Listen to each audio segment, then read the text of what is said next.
one seed wasn't important, and that it wasn't important, and that all that mattered is that the 49ers are playing their best football. But obviously, in order to get the number one seed, they would have to win the next couple games, which means that they would be playing their best football. And I think what happened is like she kind of had butt in and said not butt in, but she had like interjected and said something, and she was like, "Oh, like yeah, that makes sense. Like even if you guys won, it wouldn't be good if you guys had just played if they had just played the Ravens and they had won that game, that still wouldn't be like a good game to like go into the playoffs on." And I think what he was trying to say is like because he started saying he agreed with her, and then I think he realized he was agreeing with her and didn't want to say that it's good to lose. So then he was like, well, no, like it's better to learn from a win. Like we'd still rather win and just have a lot to learn from. So I think he just kind of got mixed up on his words. But it had me thinking, do you think that the 49ers can win the Super Bowl? Like how drastically do your expectations for a 49ers Super Bowl win go down if they don't get that number one seed? I don't think it necessarily goes down because I do agree with him, right? In terms of you want to go into the playoffs playing your best football, right? Even if it's like you don't want to be playing, like, for example, if the Niners would have beat the Ravens by 3, but they played super shitty, it's not playing your best football. Like you won because the Ravens probably had played bad too, and they didn't play up to their level, even though you played shitty. So I think that's kind of what he was trying to say because I do watch the podcast too. So I felt like for him, I think they do care about the one seed. I think I they did too. do care. Didn't it Like seemed like he was saying that, and then like she said that, and like I like their dynamic because I think he tries to be kind of professional and he like tries know to be what. sweet to her too, though. So like he doesn't want to be like because obviously like you could kind of tell she doesn't really like know Yeah, football like that. But he tries to be sweet, like the nice husband he is, and right, like yeah. to be like yeah. Like so it's a fun podcast to watch. I liked her when she was complimenting Rokon Smith. She like kind of she like went to trash other people, and she was like, this is me saying this, so like don't get mad at Fred. And then she was like, normally when I'm watching linebackers, I think that they suck, but with Rokon Smith I was like, oh, like he's doing that same thing where like he feels very aware. I thought that was like a funny little comment from her. Yeah, um it's a cool podcast. Like, but like I agree. Like I think Fred really does care about the one seed. I don't think it would change if the Niners weren't the one seed, and they're playing their best football. And like they say, they had blown out the Ravens by 30.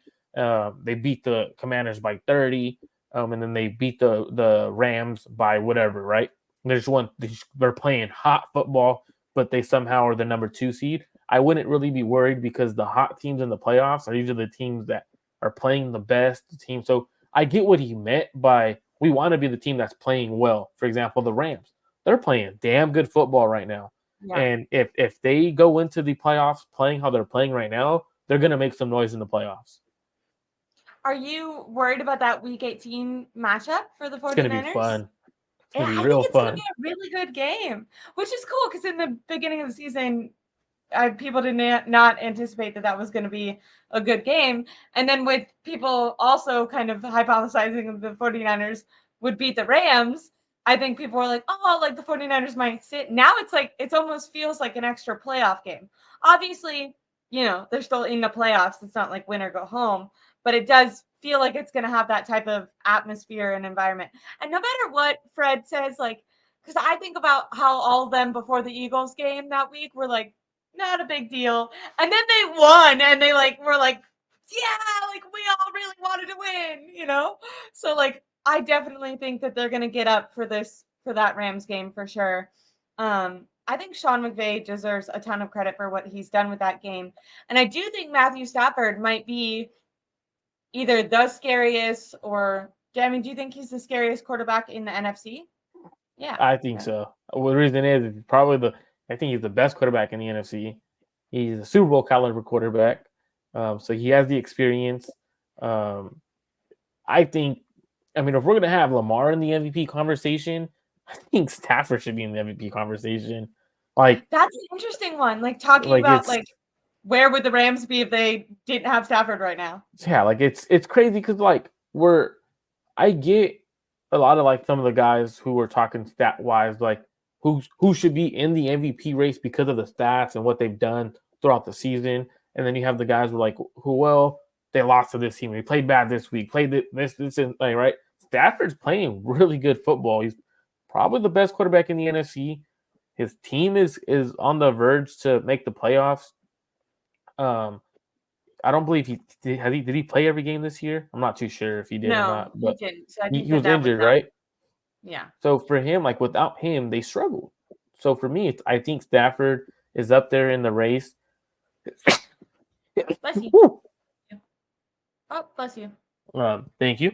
So I think that's going to be a fun game. I think you have you don't. So I personally think that the conversation of Stafford being the scariest is there, I agree with you. Puka Nacua is very good. Not underrated, but he's very good. If it wasn't for C.J. Stroud, I think he would be in the Rookie of the Year conversation. And then I thought this was a good question. Who do you fear the most in the NFC for the playoffs? The Dallas. Niners, No. Well, I mean, as the 49ers, which team do you fear the most? Rams, Dallas, probably Lions. probably the Niners beating themselves. The 40. Oh, I like. Okay, I see. I didn't Like even get that's it the first time you said it. because I like was like, I think the only way the Niners don't make the Super Bowl is if they beat themselves. You turn the ball over and you beat yourself. I think there's no other team that like legitimately puts fear in me in the NFC. I think the Cowboys are a good team. I think Philly's a good team. Don't get me wrong. Like, I'm not saying like those teams aren't good, but Philly's having their own trouble in their locker room. You can see it. They're getting ready to explode. They don't like their. It's whether they don't like Nick Sirianni no more. They're not rolling with his vibe or what's going on over there. yeah, the 49ers killed them. Dallas is more worried about us losing than they are worried about themselves winning. Um, the Lions are frauds. They lost. They aren't. They played down to their competition, and I don't think they have the defense to stop the 49ers.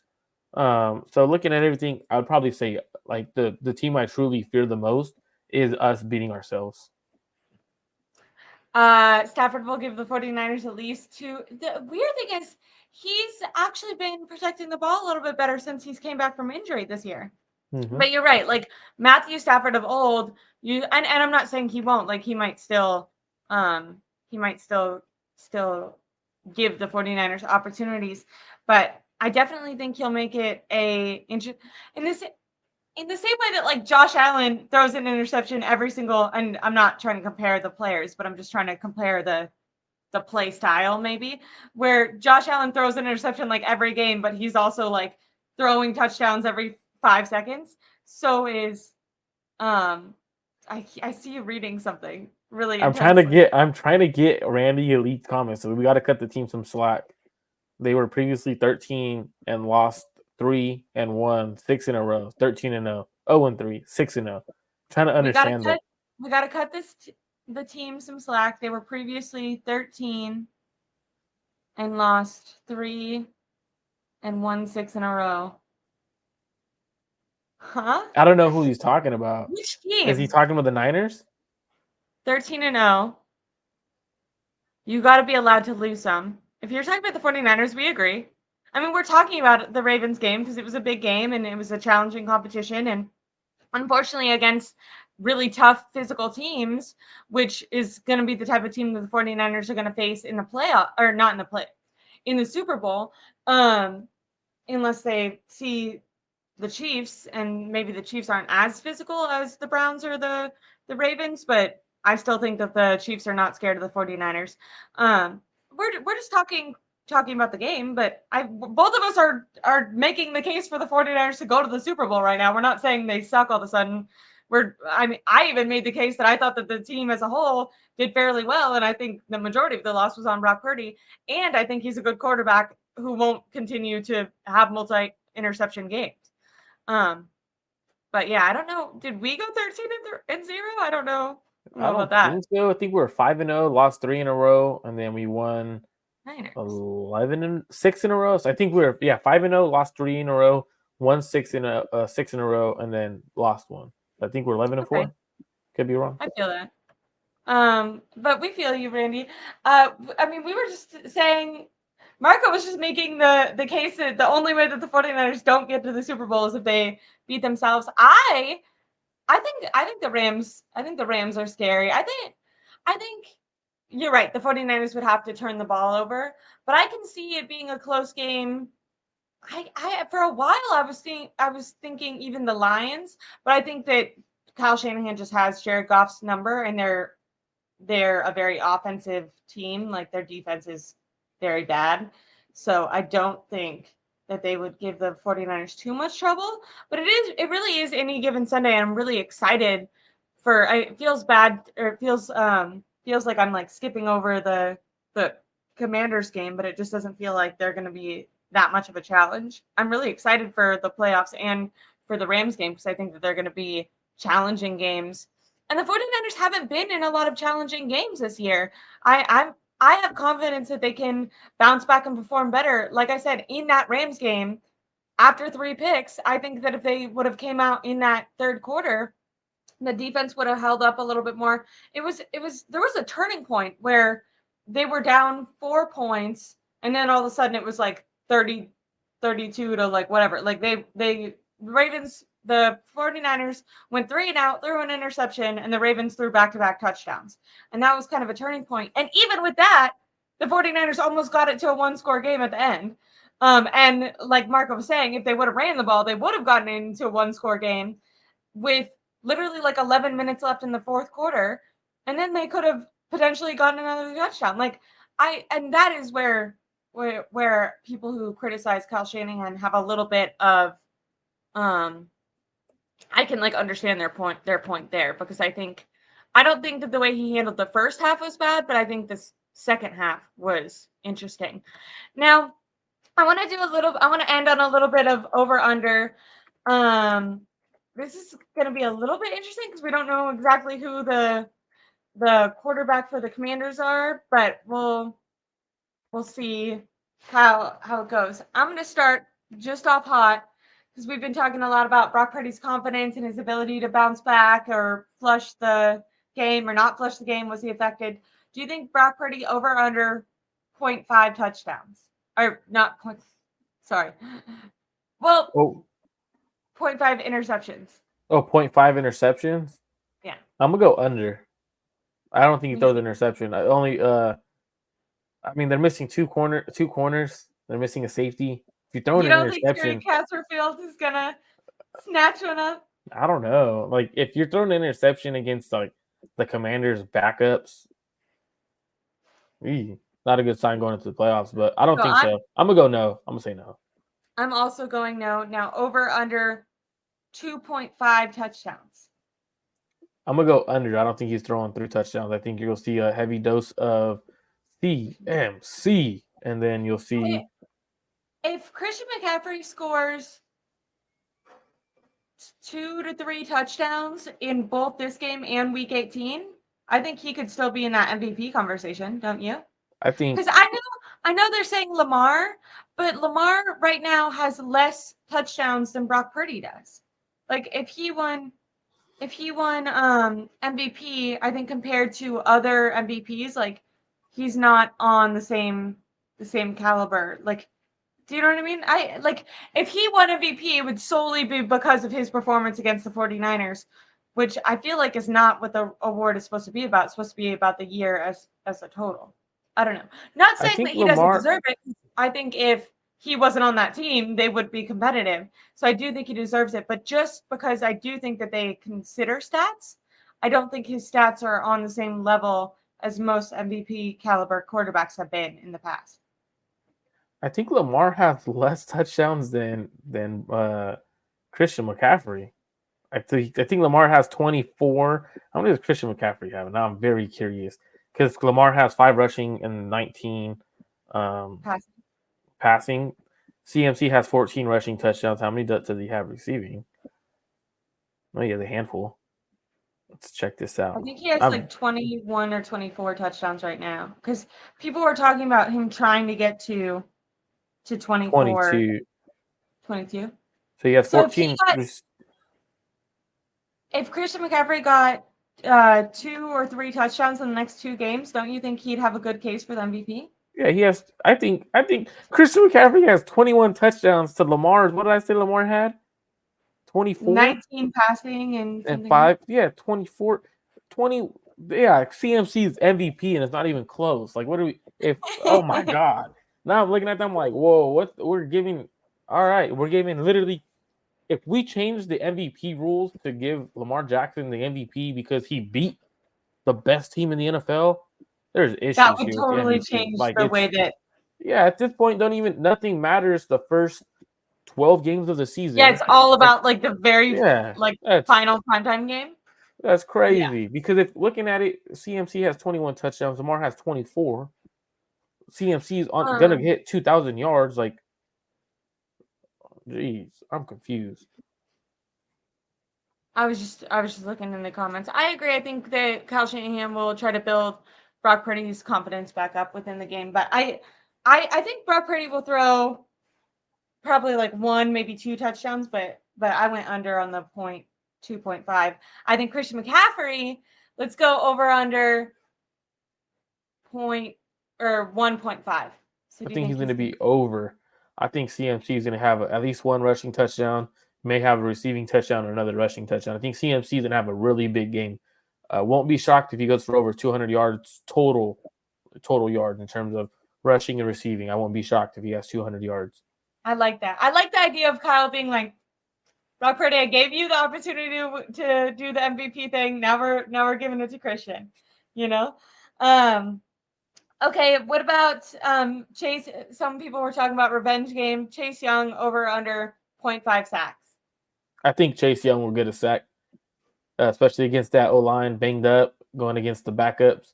He's going to get a sack, and I'm excited for his celebration. I wonder what that's going to be. That's usually what I pay attention to. You'll see like how a player like respects an organization or doesn't respect an organization on his return, like when he returns, and like how he celebrates during that game. I like that thought. Okay, I'm gonna do 0.5 interceptions for, should we say Sam Howell? I think maybe. We'll just go Commanders. We don't know who it's going to be. Okay, yeah. There we go. 0.5 I'm gonna interceptions. go over. I'm gonna go over because Me they're gonna too. be down. They're gonna throw an interception. They might even throw 2. I agree. I'm gonna go. Do you want to go over under 1.5 to make it harder? Yeah, we can do 1.5 because we know they're gonna throw 1. I think I'll go over. I think they're gonna throw 2 interceptions just because if it's Sam Howell, he's gonna try to push the ball downfield. I hope Charvarius Ward gets 1. Mooney gets 1. Makes him that All Pro corner. And I could see the super random, but I could see Logan Ryan stepping in and getting an interception in his first game back. There you go, making a name for himself. I like that. I like that a lot. This guy said Cleveland Farrell will get a sack. He's low-key been playing really, really good. Or not. Sorry, I'm thinking about Randy Gregory. I don't know where Farrell plays with a crazy motor. Like I've never seen Right. someone play like that. Dude don't stop. Like he's sideline to side. Like the ball be on the other side. And he's sprinting. I'm like, dang, you could chill when you're running. You're chasing. Like you don't have to. Like not all D linemen do that. Look, so passionate I about agree. Christian McCaffrey being, love you, Daddy. Really passionate about Christian McCaffrey being the true MVP. And then Randy says CMC was already robbed by 2000. I think Lamar did have, when I will say, like, if Christian McCaffrey won this year, I think he has a much better case over Lamar, where I think Lamar was performing better in 2019 than he is now. Does that make sense? Like, I think it made sense that he won in 2019. Not that I actually think his play style has improved a lot, but I just think number-wise, it would make sense to give Lamar the MVP over Christian McCaffrey, as long as Christian McCaffrey keeps up with offensive production.